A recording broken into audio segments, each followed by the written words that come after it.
Hey guys, Bushcraft 412 here. What do we got today? Full review on my brand new Smith & Wesson SD40VE. Really cool gun.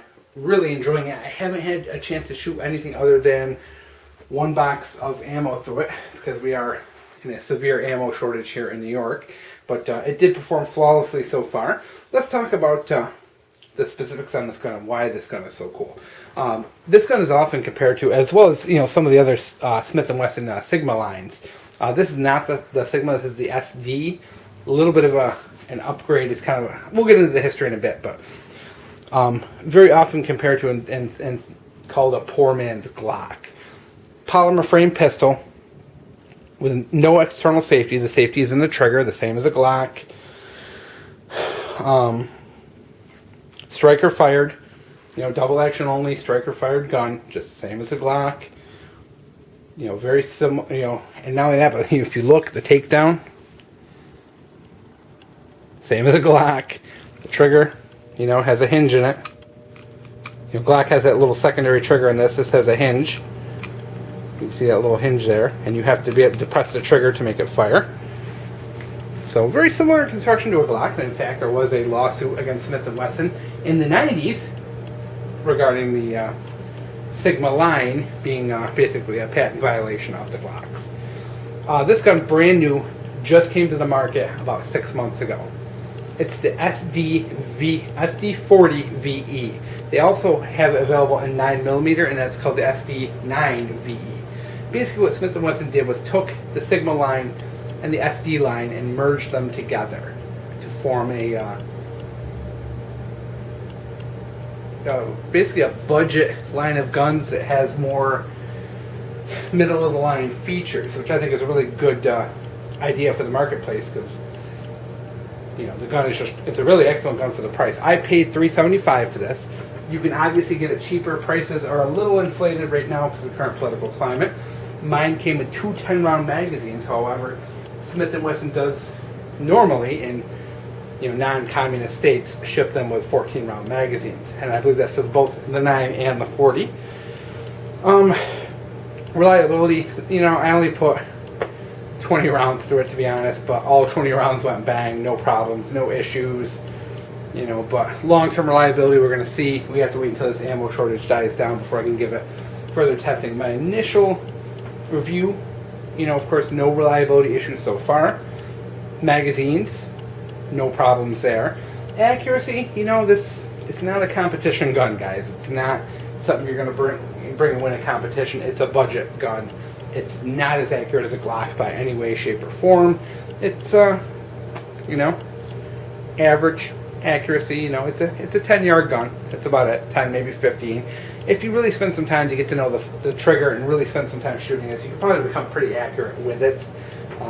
Trigger is a little squishy and kind of a long trigger. It's once again, it's nowhere near as good as a Glock, but a Glock is $200 to $300 more right now.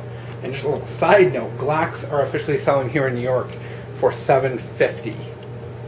That's the current price of them. This here is $375. You're paying half price for a Glock.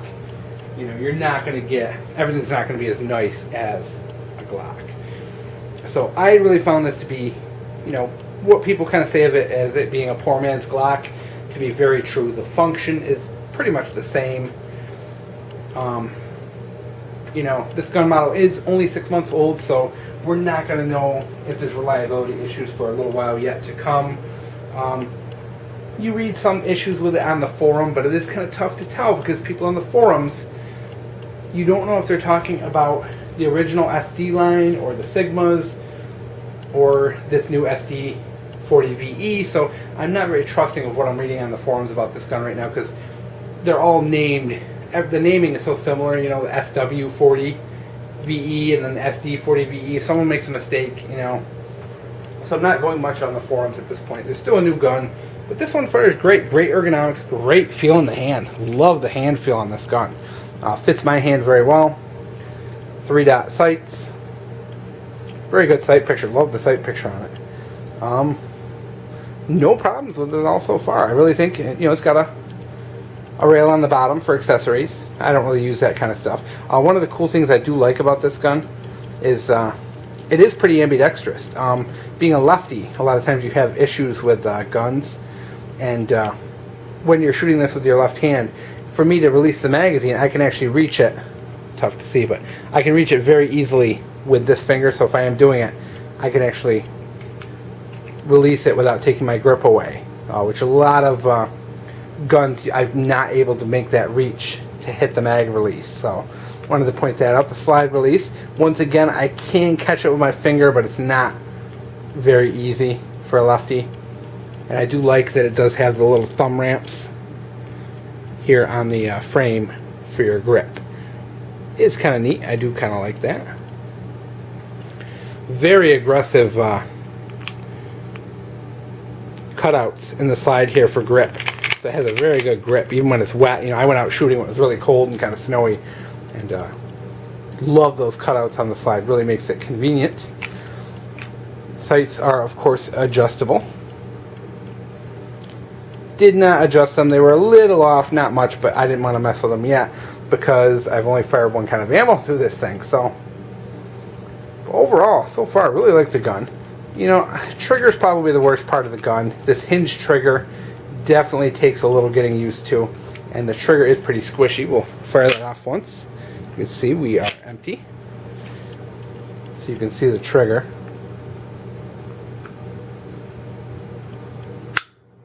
You can see it's kind of a long trigger, a little squishy, not very, not the most even trigger on earth.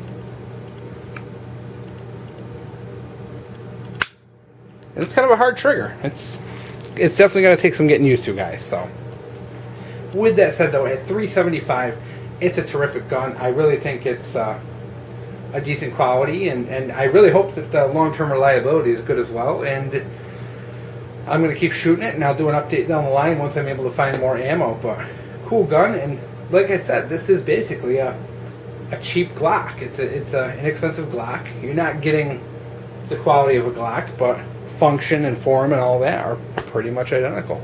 So there you go, guys. Hope you enjoyed. Smith & Wesson 40VE.